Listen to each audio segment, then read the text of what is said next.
खटाखट free वायदों पर मोदी और खड़गे आमने सामने आ गए। प्रधानमंत्री मोदी और कांग्रेस अध्यक्ष मल्लिकार्जुन खड़गे। कांग्रेस अध्यक्ष मल्लिकार्जुन खड़गे के चुनावी वायदों पर दिए बयान पर प्रधानमंत्री मोदी ने पलटवार किया। प्रधानमंत्री ने सोशल मीडिया प्लेटफॉर्म एक्स पर लिखा, कांग्रेस को यह बात अब समझ में आ रही है कि झूठे वायदे करना तो आसान है, लेकिन उन्हें सही तरीके से लागू करना मुश्किल है। कांग्रेस लोगों के सामने बेनकाब हो गई है। प्रधानमंत्री नरेंद्र मोदी ने कांग्रेस अध्यक्ष मल्लिकार्जुन खड़गे के उस बयान पर ये अपना एक्स पोस्ट दिया था, जहां पर वो कहते देख रहे थे कि अगर कुछ बातें जनता के साथ वायदों के रूप में रखनी है तो पहले ये तो पता कर लिया जाए कि उसके लिए धन कहां से आएगा, कैसे वो जमीन पर उतरेंगी। क्योंकि कर्नाटक के deputy CM DK Shivakumar जब एक योजना को वापस लेने की बात करते दिखे तो वो नाराज हुए और उन्होंने ऐसी बात कही। लेकिन इस पर प्रधानमंत्री नरेंद्र मोदी ने कहा कि यही असलियत है, यहीं पर कांग्रेस बेनकाब होती है। कांग्रेस केवल मुश्किलें सामने रखती है।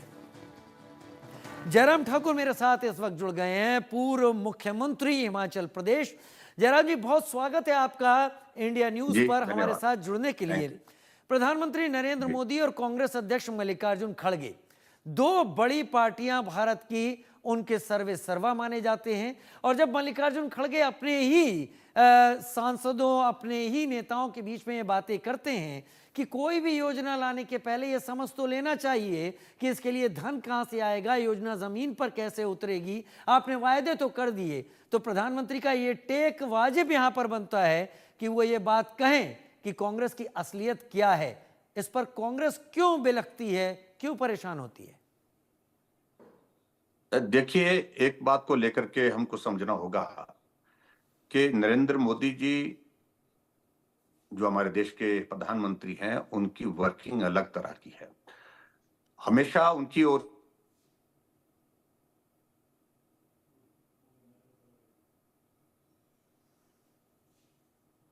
चलिए, बहुत जल्दी संपर्क साधेंगे हम। जयराम रमेश जी का तकनीकी कारणों से भी संपर्क टूटा है, बहुत जल्दी हमारे साथ जुड़ जाएंगे। जयराम ठाकुर जी पूर्व मुख्यमंत्री एक बार फिर से हमारे साथ जुड़ गए। तकनीकी कारणों से ये सब कुछ हो रहा है। जयराम जी, अपनी बात पूरी कीजिए क्षमा के साथ।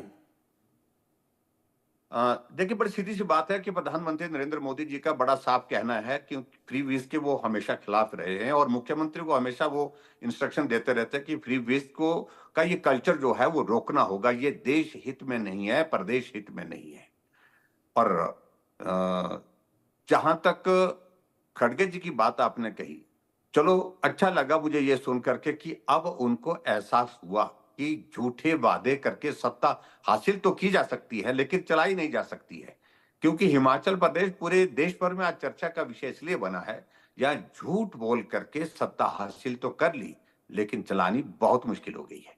ये स्थिति आप देख रहे होंगे हिमाचल प्रदेश की, और इस कारण से प्रधानमंत्री जी ने अपने शब्दों में बड़ा साफ कहा है कि हिमाचल एक ऐसी स्थिति में आ गया है जहां कर्मचारियों को समय पर सैलरी नहीं मिल रही है, पेंशनर्स को पेंशन नहीं मिल पा रही।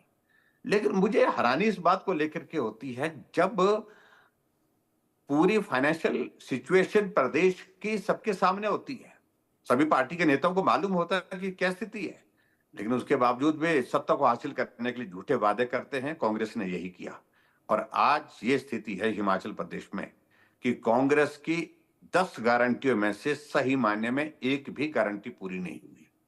हालांकि मुख्यमंत्री कहते हैं कि मैंने 5 गारंटी पूरी कर दी, लेकिन वो सत्य नहीं है, बिल्कुल वो असत्य है, वो बिल्कुल झूठ बोल रहे हैं। हकीकत यह है कि गारंटी उन्हें दी थी कि 18 से 60 साल की महिलाओं को कैबिनेट की पहली बैठक में फैसला लेंगे। प्रियंका गांधी ने जनसभा में बोला, कांग्रेस के सारे नेताओं ने जनसभा में बोला कि पहली कैबिनेट की पहली बैठक में यह फैसला ले लिया जाएगा। और वो जो संख्या बनती है 18 से 60 साल की महिलाओं की हिमाचल प्रदेश में लगभग 22 लाख बनती है, और हिमाचल प्रदेश में सिर्फ 22,000 के करीब महिलाओं को इनने पेंशन दी। ये 1500 रुपए दिया, और 1500 रुपए भी उनको दिया जिनको ऑलरेडी सामाजिक सुरक्षा पेंशन के दायरे में रखा गया था। किसी को 1000 रुपए मिलता था, 500 रुपए डाल करके 1500 कर दिया, कहा कि गारंटी पूरी हो गई। जिसको 1150 मिलता था उसको 350 रुपए डाल के कह दिया कि गारंटी पूरी हो गई, 1500 रुपए हो गया। तो ये इतना बड़ा झूठ, इतना इस प्रकार से ठगने का काम जो हमारी माताओं बहनों को किया, ये बहुत ही दुर्भाग्यपूर्ण है। दूसरी गारंटी उनकी ये थी कि हिमाचल प्रदेश में सरकार सत्ता में आएगी कांग्रेस की तो 300 यूनिट बिजली फ्री देंगे। 300 यूनिट कैबिनेट की पहली बैठक में देंगे, लेकिन 125 यूनिट जो हिमाचल प्रदेश में जो फ्री बिजली मिलती थी वो भी बंद कर दी। और यहां 5 लाख नौकरी देने की बात कही थी, गारंटी ये भी थी 5 साल में 1 लाख नौकरियां कैबिनेट की पहली बैठक में देने का वादा किया था। और यहां मुख्यमंत्री अब नोटिफिकेशन करते हैं कि हिमाचल प्रदेश में जो 2 वर्ष से खाली पड़े पद हैं, स्थायी पद हैं, परमानेंट और टेम्परेरी, उनको समाप्त करने की, एबॉलिश करने की नोटिफिकेशन कर दी। यानी कि 1.5 लाख जो पद रिक्त पड़े थे हिमाचल प्रदेश में विभिन्न संस्थानों में, सरकारी संस्थानों में, उनको समाप्त करने की घोषणा की है, नोटिफिकेशन की है, कहा नौकरी देने की बात कही है। तो ऐसी गारंटियां देते देते कांग्रेस पार्टी ने आज हिमाचल प्रदेश को पूरे देश भर में एक मजाक का विषय बना दिया। एक गारंटी तो जयराम ठाकुर जी ये भी थी कि मुख्यमंत्री सुखविंदर सिंह सुक्खू की पत्नी जहां से चुनाव जीती वो बीजेपी का गढ़ थी वो जगह, और वहां उन्होंने ये भी कहा था कि वहां पर दूसरा मुख्यमंत्री कार्यालय खुल जाएगा। क्या वो कार्यालय खुला वहां पर?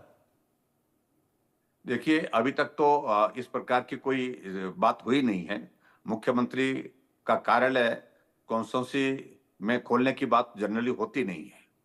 कैंप ऑफिस होता है, वो कैंप ऑफिस खोलने की बातें अभी तक मैंने सुनी नहीं, अभी तक हुई नहीं। जो बातें उन्होंने कही है वो बातें वो बोलते हैं, सीधा मुख्यमंत्री का कहना है कि चुनाव लड़ने के लिए करना पड़ता है, चुनाव लड़ने के लिए, जीतने के लिए हमने किया, और हम अब इस बारे में कुछ नहीं कहना चाहते। गारंटी तो ये भी दी थी उन्होंने कि 2 रुपए किलो के हिसाब से गोबर खरीदेंगे। गारंटी तो उन्होंने ये भी दी थी कि हिमाचल प्रदेश में हम जो है वो दूध जो है वो गाय का दूध 80 रुपए, भैंस का दूध 100 रुपए किलो के हिसाब से खरीदेंगे।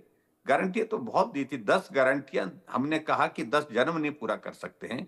अब मुख्यमंत्री जी कहते हैं हिमाचल प्रदेश में जो गारंटी जिन लोगों ने दी थी वो दिल्ली चले गए हैं, मैं यहाँ हूं, मैं अपने हिसाब से ही अब काम कर सकता हूं, गारंटियों पर मुझसे बात ना करें। यानी गारंटी देने वालों की तरफ वो इशारा कर रहे हैं। लेकिन जयराम ठाकुर जी, कांग्रेस अध्यक्ष मल्लिकार्जुन खड़गे ने प्रधानमंत्री नरेंद्र मोदी के इस पोस्ट के बाद बड़े सारे सवाल उठाए हैं प्रधानमंत्री मोदी को लेकर, बीजेपी को लेकर, केंद्र सरकार को लेकर, और ये कहा है कि आपने जो अब तक एक एक करके वायदे किए उनमें कहाँ क्लैरिटी है। तो आप जनता के सामने रखें, क्योंकि मल्लिकार्जुन खड़गे तो अपने बयान देते हुए नजर आ रहे हैं और वो ये कह रहे हैं कि कुछ भी बोलने के पहले कम से कम चीजों को एवेल्युएट करना सीख लेना चाहिए, जिससे बाद में योजनाएं वापस ना लेनी पड़े।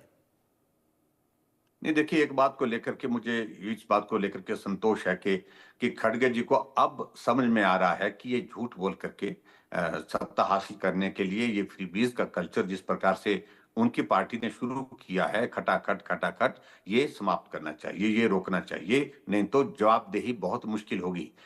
ऐसे में जहां प्रधानमंत्री जी के बारे में टिप्पणी की है उन्होंने, तो मैं समझता हूं कि प्रधानमंत्री नरेंद्र मोदी जी कभी भी रोड मैप के बिना, लक्ष्य निर्धारित किए बिना काम नहीं करते हैं। जो कहा था वो तो किया ही किया, लेकिन जो नहीं कहा था वो भी किया है। एक नहीं अनेकों उदाहरण इस प्रकार से हैं। लेकिन उसके बावजूद मैं ये जरूर कहना चाहता हूं कि प्रधानमंत्री नरेंद्र मोदी जी का हमेशा एक प्रयत्न रहता है कि कोई मुख्यमंत्री अपने राज्य में फ्री बीज के इस कल्चर को ना बढ़ाएं, इसको बल्कि रोकने की कोशिश करें। हमेशा उनका ऐसा प्रयत्न रहता है, और इसलिए यही कारण था हम हिमाचल प्रदेश में बहुत सारे अनाउंसमेंट कर सकते थे, चुनाव से पहले हम घोषणा कर सकते थे कि हम ये करेंगे, हम ओपीएस लागू करेंगे, हम दूसरी चीजें करेंगे, हम तीसरी चीजें करेंगे। हमने इतनी बात कही ओपीएस के बारे में, हमारे मन में अच्छी भावना है, हम इस पर विचार करेंगे। अगर आर्थिक परिस्थिति हमारे ऐसी रही तो हम निश्चित रूप से उस पर विचार करेंगे। लेकिन कांग्रेस ने कहा कैबिनेट की पहली बैठक में फैसला करेंगे। कांग्रेस ने कहा कि हम 18 से 60 साल की महिलाओं को 1500 रुपए देंगे, कैबिनेट की पहली बैठक में फैसला लेंगे। अब 2 साल बीत गए, लेकिन जमीन पर उन गारंटियों के नाम पर कुछ हुआ नहीं। अब जाकर के हालात ये बन गए कि कर्मचारियों की सैलरी समय पर नहीं मिल पा रही है, ठाकुर साहब, पेंशनर्स को पेंशन नहीं मिल पा रही। ठाकुर साहब, इसी कांग्रेस ने बीजेपी के ऊपर बड़े करारे हमले किए थे, जुमला पार्टी तक बता दिया था कुछ बातों को लेकर। लेकिन आज जब मल्लिकार्जुन खड़गे ऐसा बोल जाते हैं तो आप कांग्रेस को किस जगह पाते हैं? क्या आपको ऐसा लगता है कि उनकी जबान फिसल गई थी, गलती से उनके मुंह से निकल गया, कहना कुछ और चाहते हो? देखो, खड़गे जी के बारे में तो मुझे लगता है कि अब उम्र की एक स्थिति होती है, कई बार वो ऐसी बातें कह जाते हैं जिसके कारण जगहंसाई होती है। मैं उससे ज्यादा कुछ नहीं कहना चाहता हूं, लेकिन आदरणीय मोदी जी की एक खासियत है, जो भी शब्द बोलते हैं नपातुला बोलते हैं, जो बोलते हैं वो पत्थर की लकीर होती है, उसको पूरा करने के लिए जी जान से जुट जाते हैं। और ऐसे बिरले ही उदाहरण होंगे जो कहा था हुआ नहीं, ऐसा देखने को आज तक नहीं मिला। जो उन्होंने वादा किया उस वादे को पूरा किया है। और खड़गे जी को तो मुझे लगता है कि उनकी जबान एक बार नहीं अनेकों बार फिसल गई है। और उन्होंने लोकसभा में भी कहा था कि भारतीय जनता पार्टी की सरकार बनेगी। और जो अब की बार 400 पार का नारा तो उन्होंने ही लोकसभा के अंदर बात कहते कहते कहा था। तो ऐसी चीजें होती है, मैं उस पर कुछ ज्यादा टिप्पणी नहीं करना चाहता हूँ, लेकिन हालात ये है। हिमाचल प्रदेश की स्थिति तो है ही पूरे देश के सामने, लेकिन पूरे देश की स्थिति है कि कांग्रेस को अच्छी तरह से लोग अब समझ गए कि सत्ता हासिल करने के लिए वो कुछ भी कर सकती है। और कुछ भी करने का मतलब है झूठ बोल सकती है। आपस में कई तरह के जो है वो, चाहे वो जाति के नाम पर लोगों को लड़ाएं, धर्म के नाम पर लोगों को लड़ाएं, सत्ता मिलनी चाहिए, सत्ता हासिल होनी चाहिए। और मैं इस बात के लिए हरियाणा को बधाई देता हूं कि हरियाणा के लोगों के फैसले ने एक संदेश दिया है कि जो झूठी गारंटियों का दौर, ये खटाखट का दौर, ये बीत चुका है, समाप्त हो चुका है। हिमाचल से बहुत बड़ा संदेश गया है और उस संदेश को हरियाणा के लोगों ने अच्छी तरह से समझा। तीसरी बार भारतीय जनता पार्टी की सरकार वहां पर बनी। हालांकि मुझे आपसे विदा लेनी थी, लेकिन आपकी इसी बात पर एक छोटा सा रिएक्शन और मांग लेता हूं आपसे। हरियाणा ने बहुत बेहतर तरीके से समझा उस मैसेज को जो कांग्रेस उलझा रही थी, आप ये कहना चाहते हैं?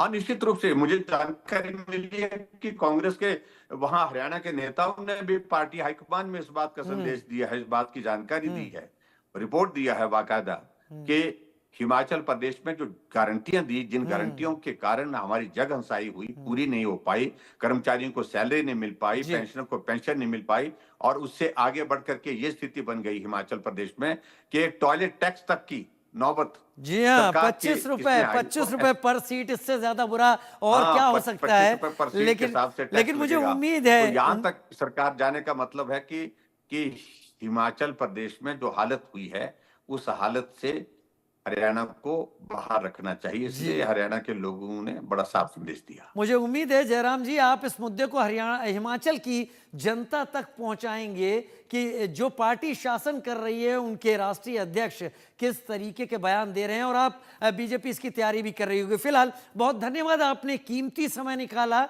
हमारे साथ बातचीत की और एनालिसिस किया। बहुत शुक्रिया।